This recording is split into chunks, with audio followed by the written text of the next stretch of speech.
In today's tutorial episode, I'll teach you guys how to do a simple black and white toning in Photoshop. It will only involve a few adjustment layers in order to achieve the effect. Okay, so over in Photoshop, first of all, you guys can see again on my layers palette here already have the working file. You guys can also find that down below in the description again. So first of all, I'm going to go to adjustments and also going to select here just the black and white color adjustment layer. All right, so I'm going to make this a bit bigger so we can actually see things here a bit easier. And right away, I'm going to work under the default. So obviously this adjustment layer right away changes your image to black and white image. And you will always have to tweak this a little bit because it doesn't always fit perfectly with your match. It depends on your brightness and exposure, obviously, tonalities, colors, all of that stuff.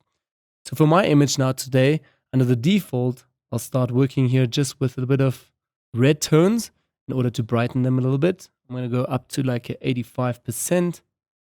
Have a look, 85, yeah, that should be good. What I also do is always go into this eye and turn off the visibility on or off again, just to see the effect already right away. Then as well, my yellows, let's have a look here. If we tweak them up a little bit, maybe like a 90% should do. Yeah, just brightening a lot the hair in the back. Greens, we do not have too many greens in here. I'll switch this to 0. And normally what I also do is take the slider all the way to the left or right, just to see where the effect will happen. And I'll just see it here in the top actually. So I can actually keep it back to 0 again. So the next step, again, the cyans. I think she has a lot of cyan in her dress. Have a look, yeah. So I want to really push up that detail in there. So I'll take that up quite a lot. Something like a 170, 180 here. Yeah, 182 should do. Okay, great. And the blues, let's have a look once more in those. Push the blues slightly, maybe like a 50, 60. Yeah, it's flattening already. So I actually want that effect. Let's go with the 80. Magenta, yeah, it's just adding the bit on the knee and the shadows. So I might also just keep this to like 80%. And like I said before, guys, this is also up to you. Play a little bit here just with these black and white adjustments. The nice thing is you can always go back in the end and also apply this effect again or tweak this effect again. All right, so for the next step that I want to do is basically go to just brightness and contrast. I'll go back to adjustments and select brightness and contrast adjustment layer.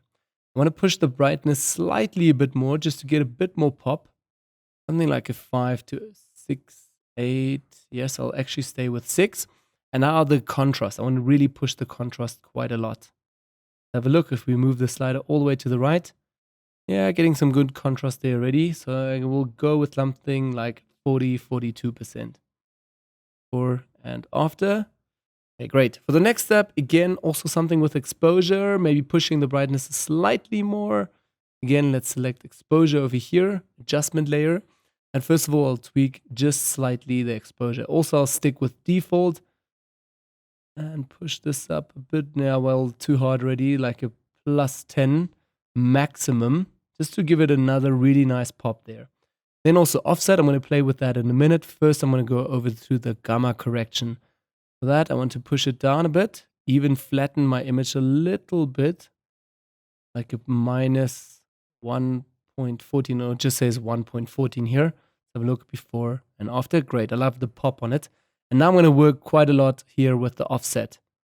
Let's move this over. Okay, it was a little bit too much already. If you want to obviously make this even heavier, you can push this up a bit further. I'm just going to go with like a 0.6. Yeah, 0.6.00 actually. Have a look, 0.0600. Yeah, great. I like that. Okay, let's have a look before and after, before and after. Looks like a really good color adjustment there already. Okay, for the next step that I'll still do is also again play a little bit with my selective color adjustment layer. Let's move over to adjustments and also selective color over here. And first of all, I'm going to now work just in the neutral tones and the whites a little bit. Let's actually head over to the neutral tones first. I'll just push the blacks slightly a bit. +4, +5.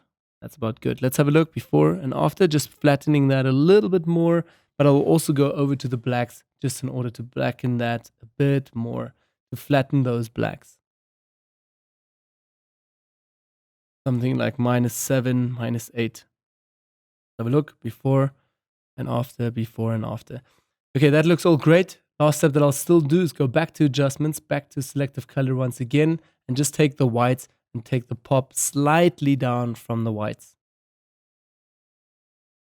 Have a look here. Yep, if we take it all the way down, just to get that really flat grayish look again. But this is obviously a bit too much.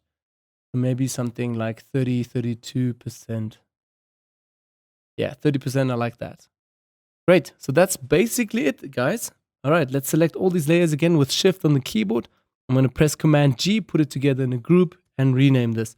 Also, if you're on a Windows computer, then hold Control when I say Command, so you also can create a group. Okay, great. So that is basically my simple black and white toning really quickly, and also flatten everything, get that white washed out look as well. So yeah, guys, an easy technique to do. Anyone can replicate this. And also remember, you can always fall back into your adjustment layers and just tweak again your percentages and the values there in order to get a different effect. Or if you want it more washed out, play a bit more with the offset.